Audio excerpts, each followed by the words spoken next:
ஒவ்வொருத்தவங்களுடைய செயல்பாடுகளை அக்செப்ட் பண்ணிக்கிறாங்கன்னு தோணுது. ஏன் இதை கேட்குறேன் அப்படின்னா, அதிமுகல இருந்து வந்த செங்கோட்டையன் அவர்கள் இப்போ வரைக்கும் அம்மாவுடைய புகைப்படத்தை கேரி பண்ணிட்டு தான் இருக்காரு.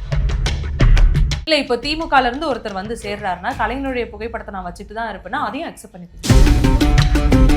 கொள்கை தலைவர்கள் எங்கள் கட்சியினுடைய அடிப்படையாக இருக்கக்கூடியவர்கள். அவர்களிடமிருந்து எடுக்கப்பட்ட கொள்கைகளை வைத்து தான் எங்களுடைய கட்சி இயங்கிக்கிட்டு எல்லா தலைவர்களிடமும் நல்லதும் இருக்கும், ஒரு அல்லதும் இருக்கும். அந்த அல்லதை விட்டுட்டு நாங்கள் நல்லதை மட்டும் எடுத்துக்கிறோம்னு நம்ம சொல்லியிருக்கோம். விஜய் அவர்கள் பேச தொடங்கின முதல் வார்த்தையே மஞ்சள். மஞ்சள் மங்களம் அப்படின்னும் பொழுது மற்ற நிறங்கள் என்ன அமங்கலமாங்கிற ஒரு கேள்வி வருது. பெண்கள் முன்னேற்றத்திற்கான அவருடைய வழிகாட்டுதல்கள் இதையெல்லாம் நம்ம கொள்கையை ஏற்றுக்கிறோம். அதே சமயத்தில் பெரியார் அவர்கள் கூடிய கடவுள் மறுப்பு கொள்கை மீது எங்களுக்கு உடன்பாடு கிடையாது. 50-50 வருதுல. கடவுள் நம்பிக்கை ஒரு பெரும் இருந்தாலும் மூட நம்பிக்கையா பார்க்கணும். இல்லை, நம்ம இதை மூட நம்பிக்கைன்னு பார்க்க வேண்டிய அவசியம் கிடையாது. ஒரு மதத்திலையும் இருக்கக்கூடியவர்களுக்கு ஒரு நம்பிக்கை இருக்கும். நம்ம மூட நம்பிக்கை அவர்களே அவர்கள் நம்பிக்கையின்படி வாழ விடுவதுதான் மத நல்லிணக்கம். அப்போ அது மஞ்சள் விளையக்கூடிய ஒரு பூமின்றதுனால அதை அவர் கோட் பண்றாரு. செங்கோட்டையன் அவர்கள் பேசும்போது சொல்லியிருந்தாரு 500 கோடி ரூபாய் சம்பளத்தை எல்லாம் விட்டுட்டு வந்திருக்காரு அப்படிங்கிறத தொடர்ந்து பதிவு பண்ணும்போது என்ன சும்மா இதையே சொல்றாங்க அப்படிங்கிற ஒரு கோபம் ஒன்று வருது. உங்க கோபத்தையும் உங்க வெறுப்பையும் நான் பாராட்டுறேன். காசு கொடுத்தா ஒரு காரியம் நடக்குன்ற மனநிலைக்கு மக்களே தள்ளப்படக்கூடிய சூழல்ல அப்போ மக்கள் வந்து எதை நம்பி ஏத்துப்பாங்கன்னு நினைக்கிறீங்க? ஏன்னா ஊழலை செஞ்சுக்கிட்டே நாங்க ஊழல் செய்யலாம் மக்களை நம்பி ஏமாத்திட்டு இருக்கிறாங்க. அரசியல் எனக்கு இன்னொரு தொழில் கிடையாது, அதனுடைய ஆழ்மனத்தின் வேட்கைன்னு எழுதியிருப்பாரு. தாவேக்கோவினர் அனைவருமே அந்த வேட்கையோட செயல்படுறாங்க. அந்த வேட்கையோட தான் செயல்படணும்னு நாங்க சொல்றோம்.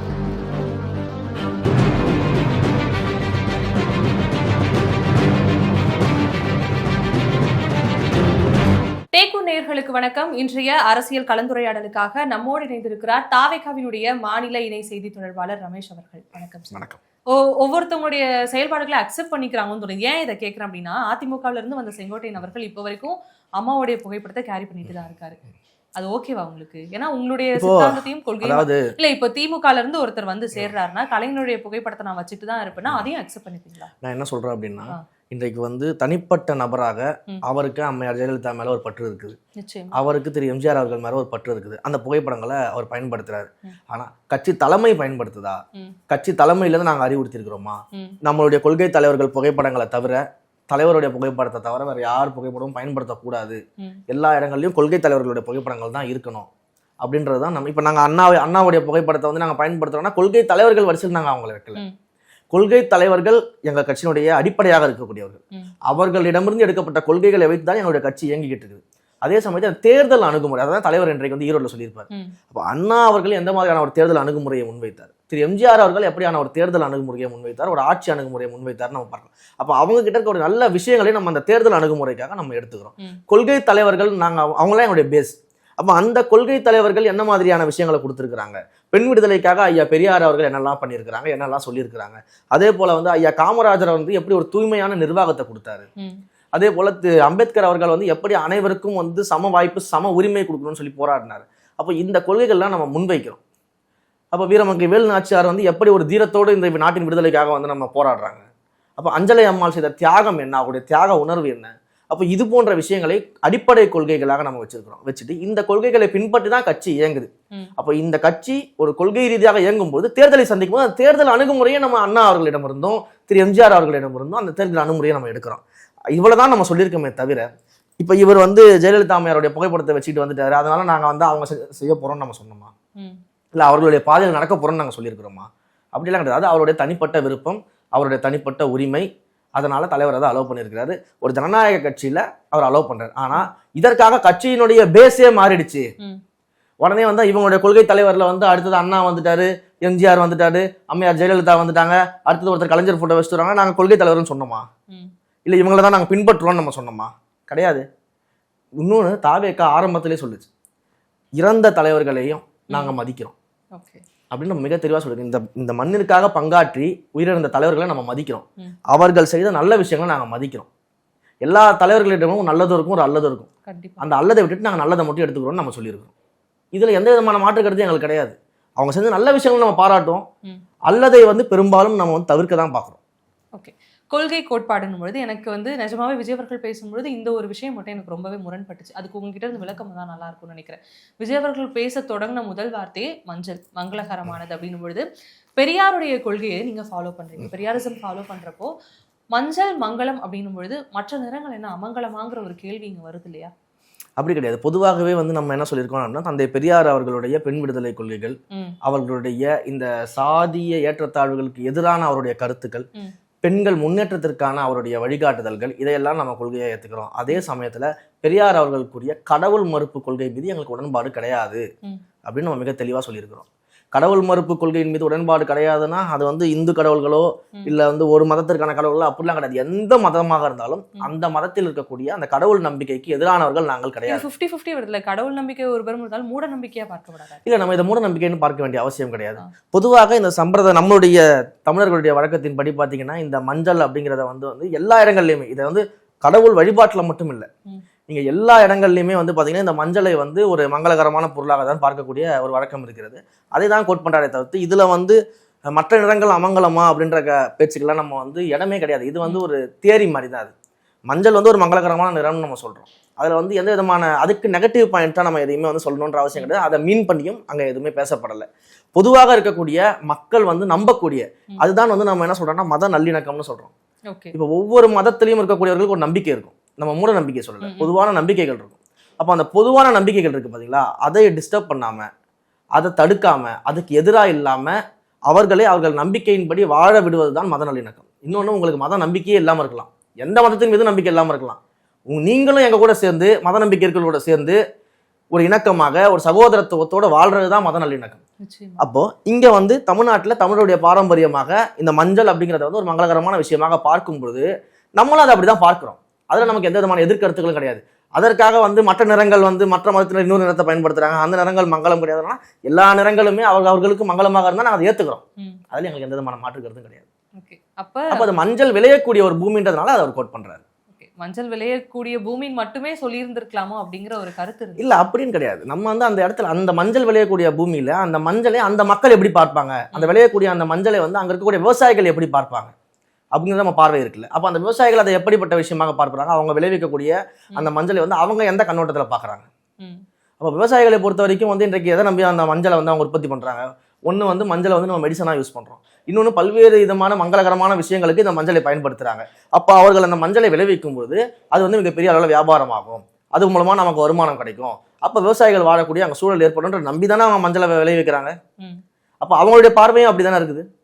இதை நீங்க வந்து ஒரு மங்களகரமான விஷயம்ன்றது மட்டும் நம்ம ஒரு மதம் சார்ந்து மட்டும் சொல்லாம விவசாயிகளோட பார்வையை நம்ம பார்க்கிறோம். அப்போ வந்து விவசாயிகள் அப்படிதான் பார்ப்பாங்க.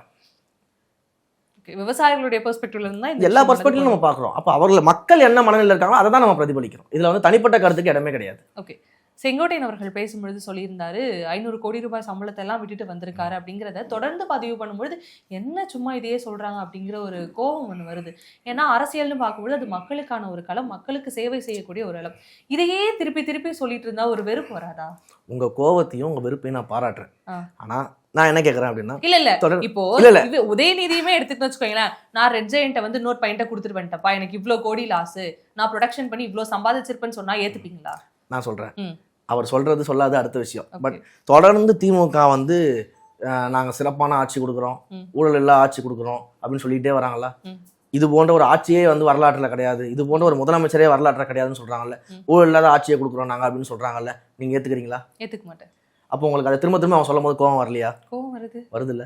அப்போ அதற்கு எதிராக, இந்த கட்டமைப்புக்கு எதிராக ஒரு தலைவரை வந்து இன்றைக்கு மக்கள் வந்து இந்த ஊழலை வந்து எப்படி ஆயிடுச்சுன்னா, எல்லா இடங்களையும் இன்னைக்கு ஊழல் இல்லாத இடமே இல்லை, எங்க போனாலும் வந்து இன்னைக்கு காசு கொடுத்தா ஒரு காரியம் நடக்குன்ற மனநிலைக்கு மக்களே தள்ளப்படக்கூடிய சூழல்ல, இன்க்ளூடிங் இன்றைக்கு வாக்குக்கு கூட வந்து இந்த திமுக என்ன பண்ணுது அப்படின்னா, பணத்தை கொடுத்தா நமக்கு வாக்கு போட்டுருவான் மக்கள் அப்படின்ற ஒரு மனநிலை இருக்கும் பொழுது, அப்போ இந்த மக்கள் வந்து என்ன ஆயிடுச்சுன்னா இந்த ஊழலை ஒண்ணுமே பண்ண முடியாதுன்னு கிட்டத்தட்ட அந்த மனநிலைக்கு வந்துட்டாங்க. மக்கள் அப்படிதான் இருக்கிறாங்க, இன்றைக்கு களம் அப்படித்தான் இருக்குது மக்கள் களத்துல. அப்போ இதற்கு மாற்றாக நீங்க வந்து ஊழல் இல்லாத ஒரு ஆட்சியை கொடுக்குறேன் அப்படின்னு சொல்லிட்டு வந்த எத்தனையோ பேர் நீங்க பார்த்திருப்பீங்க. அரசியல்ல ஊழலை ஒழிக்க போறேன், சிஸ்டமை மாத்த போறேன்னு சொன்னவங்களாம் நீங்க பார்த்திருப்பீங்க. கண்டிப்பா. அப்போ மக்கள் வந்து எதை நம்பி ஏத்துப்பாங்கன்னு நினைக்கிறீங்க? எதை நம்பி ஏத்துப்பாங்க? அப்போ தொடர்ந்து ஊழலை ஒழிக்கிறேன்னு சொல்லிட்டு வந்த யாருமே அதை செய்ய முடியாத ஒரு சூழல்ல இருக்கும் பொழுது, இல்ல அவர்களுக்கு சரியான அங்கீகாரம் கிடைக்காம இருக்கும் பொழுது, இன்னைக்கு மிகப்பெரிய ஆளுமையா எங்க தலைவர் வராரு. அப்போ அவர் ஊழல் செய்ய மாட்டாரு, அவர் வந்து ஊழலை அனுமதிக்க மாட்டாரு, இந்த ஊழலை வந்து ஒழிப்பதற்கான அனைத்து விதமான படிப்படியான நடவடிக்கைகளை அவர் எடுப்பாரு அப்படின்னு வெறும் வாய் வார்த்தையா சொல்றதை விட, அவர் இவ்வளவு கோடி சம்பளம் வாங்கிட்டு இருந்த ஒரு மனிதர். அவர் நினைச்சிருந்தாருன்னா இந்த 300 கோடியோ 500 கோடியோ சம்பளத்தை வருஷத்துக்கு வாங்கிட்டு அவர் பாட்டுக்கு அவர் குடும்பத்தோட நிம்மதியாக சந்தோஷமா சுகபோக வாழ்வு அவரால் வாழ முடியும். அதை விட்டுட்டு இன்னைக்கு களத்துல வந்து நிக்கிறாரு, உங்களுக்காக நிக்கிறாரு அப்படின்றப்போ அவருக்கு ஊழல் செய்ய வேண்டிய அவசியம் கிடையாது. இந்த அரசியலை வந்து ஒரு தொழிலாக பார்க்க வேண்டிய அவசியம் கிடையாது. அரசியல் மூலமாக சம்பாதிக்க வேண்டிய அவசியம் அவருக்கு கிடையாது அப்படின்னு நம்ம தலைவர்கிட்ட மக்கள்கிட்ட எடுத்து சொல்றோம். அப்போ இந்த ஊழலை இவர்கள் இத்தனை ஆண்டு காலம் நார்மலைஸ் செய்திருக்கும் பொழுது ஊழல் செய்யாத ஒரு தலைவர் வராரு, ஊழல் செய்யாத ஒரு தலைவர் உங்களுக்காக இன்றைக்கு வந்து அரசியலுக்கு வந்திருக்காரு. எதற்காக வந்திருக்காருன்னா இவ்வளவு கோடி சம்பளத்தை விட்டுட்டு உங்களுக்காக தான் வந்திருக்காரு. அப்போ அவர் ஊழல் செய்ய வேண்டிய அவசியம் கிடையாது. அப்போ இந்த ஊழலுக்கு எதிராக நாம் நிற்க வேண்டிய இடம் இதுதான் அப்படின்னு அந்த மக்களுக்கு திரும்ப திரும்ப உணர்த்த வேண்டியது இருக்கு. ஒரு நாள்ல ஊழலை மாற்ற முடியுமா? ஒரு நாள்ல அந்த மனநிலையை மாற்ற முடியுமா? முடியாது. அப்ப அதை திரும்ப திரும்ப சொன்னாதான் மாற்ற முடியும். ஏன்னா ஊழலை செஞ்சுக்கிட்டே நாங்க ஊழல் செய்யலாம் மக்களை நம்பி ஏமாத்திட்டு இருக்காங்க. அப்ப அதை மாற்றுவதற்கு திரும்ப திரும்ப சொல்லக்கூடிய ஒரு கடமை இங்க இருக்குதா இல்லையா? அதான் நம்ம பண்ணிட்டு இருக்கோம். அப்போ வந்து அதை அக்செப்ட் பண்ணிக்கிறீங்களா, இதையும் கேட்டுக்கோங்க அப்படிங்கிறீங்க? கேட்டுக்கோங்கன்றது கிடையாது, நல்லது பண்றதுக்காக வராங்க. ஊழலை வந்து இன்றைக்கு உங்ககிட்ட இவ்வளவு நார்மலைஸ் பண்ணிருக்கும் போது மக்களை வந்து இந்த ஊழலுக்கு எதிரான மனநிலைக்கு கொண்டு வரணும். அப்போ ஊழல் இல்லாத ஒரு ஆட்சியை கொடுப்போன்னு எங்க தலைவர் வந்து இன்னைக்கு சொல்றாரு அப்படின்னா மற்ற தலைவர்கள் போல கிடையாது. மற்ற தலைவர் போல வாய் வார்த்தையா சொல்லாம உண்மையிலேயே அவர் நினைச்சா சுகபோக வாழ முடியும். ஆனா உங்களுக்காக தான் களத்துக்கு வந்திருக்காரு அப்படிங்கிறத திரும்ப சொல்லும் பொழுதுதான் அது மக்கள்கிட்ட போய் சேரும்.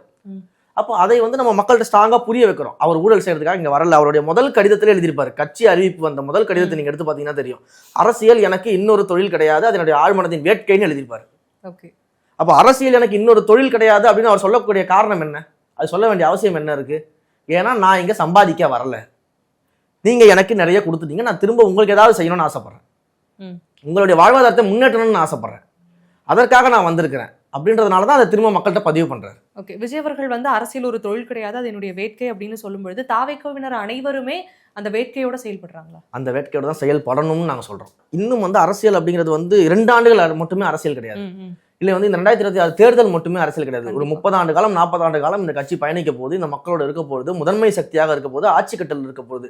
அப்போ இத்தனை ஆண்டு காலம் இருக்கும்போது இன்னும் எதிர்காலம் நமக்கு காத்திருக்கும் பொழுது எத்தனை ஆண்டு காலம் தமிழக வெற்றி கழகம் ஆட்சியில் இருந்தாலும் தலைவர் அவர்கள் முதல்வராக இருந்தாலும் நம்மளுடைய நோக்கம் வந்து அந்த அரசியல் அப்படின்றது ஆழ்மனதின் வேட்கையாக தான் இருக்கணும். அது மக்கள் நலப்பணி செய்யணுன்ற வேட்கையோட தான் நீங்க வரணும் அப்படிங்கிறத தொடர்ந்து நம்ம வந்து அதை மனசுல வச்சுக்கிட்டே தான் இருக்கணும். ஓகே, இன்றைக்கு அதனாலதான் நம்மளுடைய மாவட்ட கழக செயலாளர்களுடைய பொறுப்புகள்லாம் நீங்க எடுத்து பாருங்க. நீங்க வந்து கிட்டத்தட்ட 140 மாவட்டங்களாக பிரிக்கப்பட்டு எல்லாருக்கும் பொறுப்பு போட்டிருக்காங்க. நீங்க ஒவ்வொரு மாவட்ட செயலாளரும் போங்க, நான் உங்களுக்கு எல்லாருடைய அட்ரஸும் தரேன், எல்லாருக்கிட்டையும் நான் கான்டாக்ட் வாங்கி தரேன், நீங்க போய் எடுங்க. எல்லாருமே சாதாரண குடும்பத்துல இருந்து வந்தவங்க தான். ஓகே, உடனே நீங்க வந்து ஆதவ அர்ஜுனா சாதாரண குடும்பத்துல இருந்து வந்தாரா, இவர் சாதாரண குடும்பத்துல இருந்து வந்தாரா? எல்லா விமர்சனத்துக்கும் சொல்லிடுறேன், நான் சொல்லிடுறேன். என்ன அப்படின்னா நம்ம மிகச்சரியாக மக்கள் இயக்கமாக இருக்கும் பொழுது இவர்கள் எல்லாம் வந்து அந்தந்த மாவட்டத்துல நலப்பணிகள் செய்து வந்தவங்க. அப்போ அவர்கள் ஒரு கட்சியாக மாறும்போது அந்த இடத்துல மாவட்ட செயலாளராக அவர்கள் மாறணும்னு விருப்பப்படும் போது அவர்கள் விருப்பத்தின் அடிப்படையில் தலைவர் எல்லாரையும் கூப்பிட்டு பேசுறாரு.